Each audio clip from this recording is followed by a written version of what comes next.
Sebuah kata yang sederhana, tetapi menjadi kunci dari banyak pintu pertolongan Allah.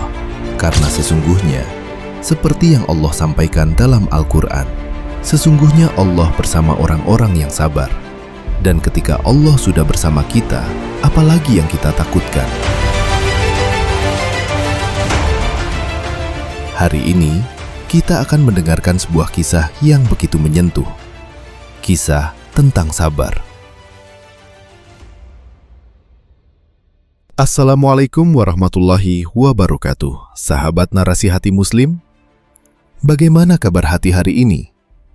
Semoga Allah menjaga kalian dalam ketenangan, melapangkan urusan, dan meneguhkan iman di setiap langkah.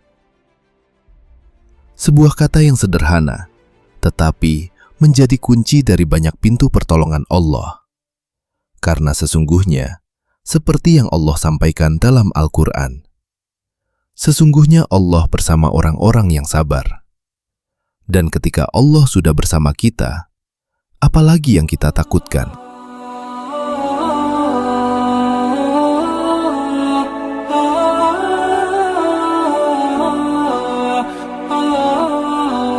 Di sebuah kampung kecil yang jauh dari keramaian kota, hiduplah seorang ibu bernama Rahma. Sejak muda, ia dikenal sebagai perempuan yang lembut, ramah, dan penuh kasih. Namun, bahasa hidup seringkali tidak seindah namanya. Ia melewati ujian demi ujian, mulai dari kehilangan suaminya di usia muda, hingga harus membesarkan seorang anak laki-laki seorang diri. Anak yang sangat ia cintai, Hasan. Hasan tumbuh besar dengan kasih sayang, namun kerasnya hidup membuat perangai anak itu berubah. Lingkungan pergaulan yang buruk, tekanan ekonomi, dan keinginan untuk terlihat kuat membuat Hasan terjebak dalam kehidupan yang jauh dari jalan Allah. Ia pulang larut malam, kadang mabuk, kadang membawa masalah dengan orang-orang sekitar.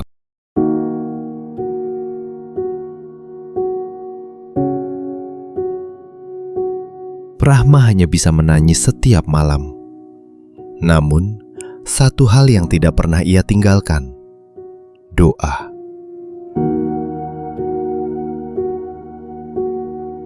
Di setiap sujud panjangnya, ia berbisik, "Ya Allah, aku hanyalah seorang ibu.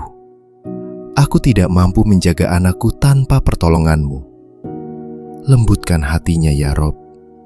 Jadikan ia hamba-Mu yang baik." Tetangga mulai bergosip, keluarga mulai menjauh, dan sebagian masyarakat memandang rendah Hasan.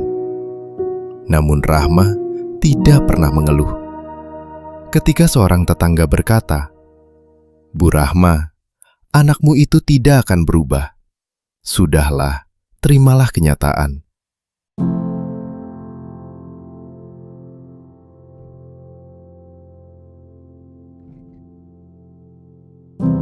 Rahma hanya tersenyum samar dan menjawab, "Mungkin manusia menyerah, tapi Allah tidak pernah menyerah pada hambanya."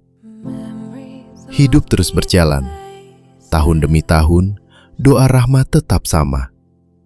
Setiap selesai sholat tahajud, ia menangis. Kadang karena sedih, kadang karena takut, kadang karena rindu melihat anaknya kembali pada Allah. Hingga suatu malam, Allah mengirimkan ujian yang lebih besar.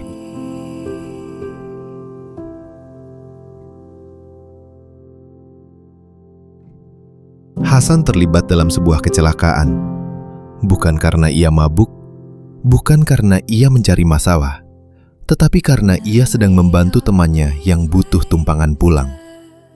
Mobil yang ia tumpangi ditabrak truk besar. Hasan selamat, namun dalam kondisi kritis. Malam itu, Rahma berlari-lari menuju rumah sakit dengan langkah yang gemetar. Sesampainya di sana, dokter hanya berkata, "Keadaannya tidak stabil. Kita berusaha semaksimal mungkin. Mohon ibu bersiap."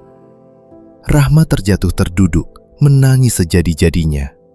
Namun di tengah kepedihan itu, ia mengangkat tangannya tinggi-tinggi dan berdoa dengan suara yang serak. "Ya Allah, Kalau ini jalan agar engkau mengembalikan anakku kepadamu, aku ikhlas. Tapi jangan ambil dia dariku. Jangan ya Rob. Doa itu mengguncang langit, dan Allah mendengar. Waktu berjalan begitu lambat malam itu. Setiap detik terasa seperti beban yang menghimpit dada Rahma. Lorong rumah sakit sangat sunyi. Hanya terdengar suara alat medis dan langkah dokter yang berlalu lalang. Rahma duduk di kursi tunggu, memeluk tasnya erat, seakan itu satu-satunya hal yang masih mampu ia genggam. Setelah berjam-jam, dokter keluar dengan wajah lelah. Bu Rahma, keadaan Hasan sudah lebih stabil. Tapi Rahma menegakkan tubuhnya. Tapi apa dokter? Dia belum sadar. Kita perlu menunggu respon tubuhnya. Rahma mengangguk pelan, menahan air mata. Dalam hati ia berbisik, Hasan, nak, ibu di sini. Kembalilah. Ia masuk ke ruang perawatan. Detik itu juga, lututnya hampir goyah. Di sana, Hasan terbaring dengan wajah pucat, tubuh penuh perban, dan selang oksigen menempel di hidungnya. Ia tampak rapuh, sangat berbeda dengan sosok keras kepala yang selama ini dikenal.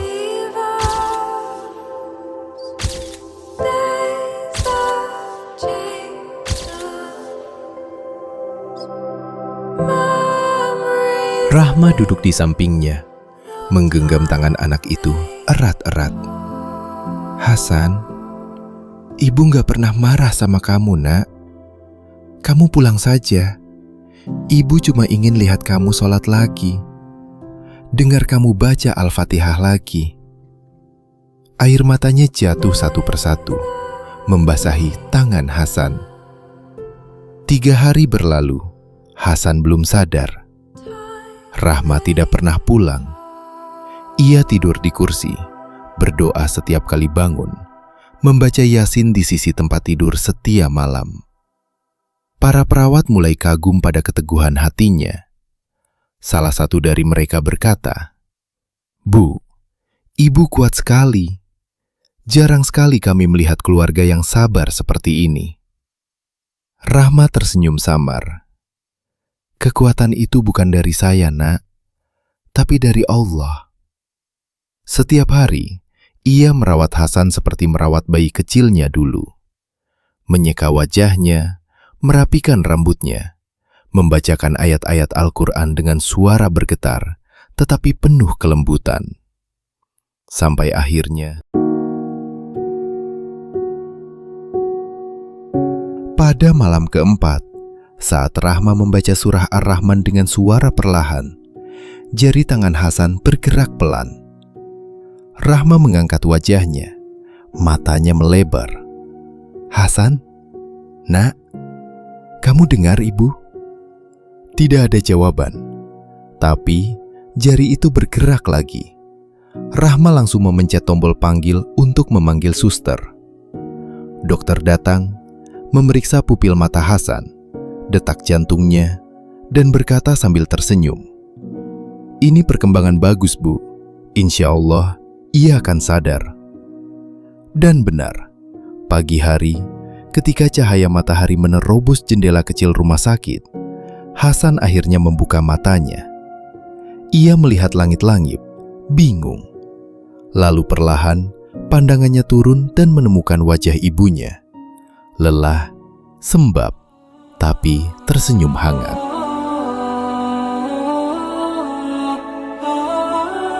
"Ibu," suara itu parau.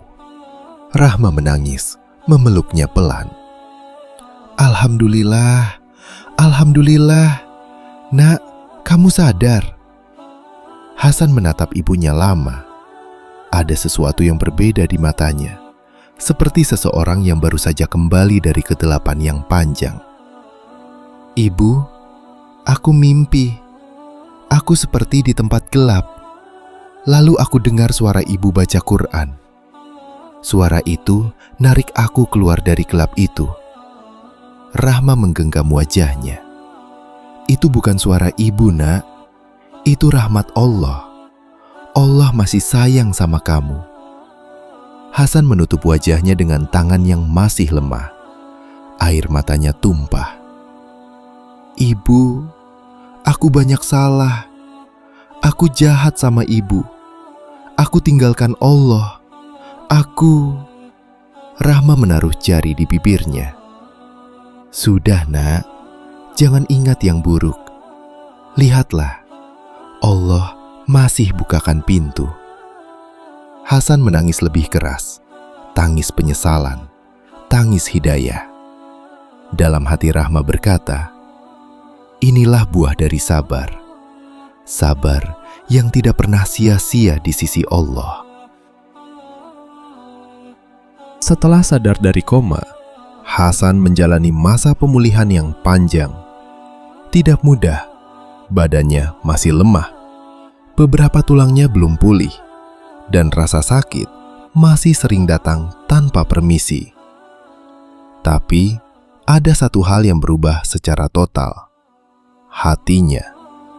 Setiap kali ia mencoba duduk atau berdiri dan merasakan nyeri yang menusuk, ia berkata, ini mungkin cara Allah membersihkan aku, Bu. Rahma hanya tersenyum sambil menahan haru. Setiap kali waktu sholat tiba, Hasan meminta ibunya mengajar kembali bacaan-bacaan dasarnya yang dulu ia abaikan. Aku malu, Bu.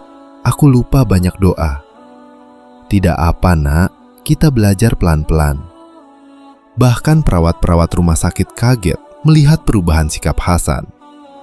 Anak yang dulu dikenal keras kepala, kini begitu lembut, sopan, dan mudah menangis ketika mendengar ayat-ayat Al-Quran.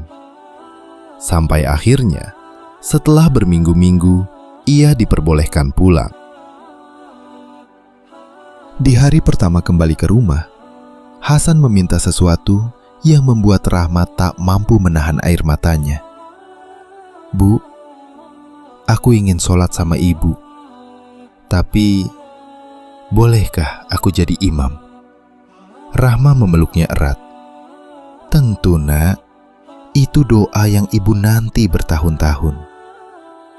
Hasan berdiri dengan tubuh yang belum sepenuhnya kuat.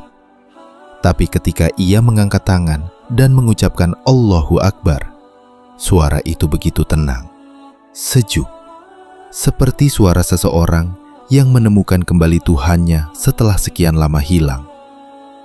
Dalam sujud terakhir sholat itu, Hasan menangis tanpa suara. Rahma tahu, itu adalah sujud syukur yang paling tulus dari seorang hamba yang kembali. Dan malam itu, sebelum tidur, Hasan berkata, Bu, kalau bukan karena doa ibu, mungkin aku gak hidup lagi. Mungkin aku gak kembali ke Allah. Rahma mengusap kepalanya. Nak, bukan doa ibu, tapi kasih sayang Allah. Ibu hanya mengetuk. Allah yang membuka pintunya. Hasan mengangguk sambil menahan tangis. Kalau begitu, mulai hari ini, aku ingin hidup untuk mengetuk pintu itu setiap hari. Hikmah dari kisah ini, hidup tidak selalu mudah. Terkadang, ujian datang bukan untuk menghancurkan, tetapi untuk membelokkan kita kembali ke jalan Allah. Dan di balik setiap ujian, ada satu amalan yang tidak pernah gagal menghadirkan pertolongannya. Sabar. Sabar dalam berdoa, sabar dalam menunggu, sabar dalam menahan diri, sabar dalam berharap kepada Allah, sekalipun semua orang berkata tidak ada harapan. Karena, seperti kisah Rahma dan Hasan, sabar tidak selalu mengubah keadaan dengan cepat, tetapi sabar selalu mengubah hati, dan hati yang berubah akan membuka seluruh pintu kehidupan.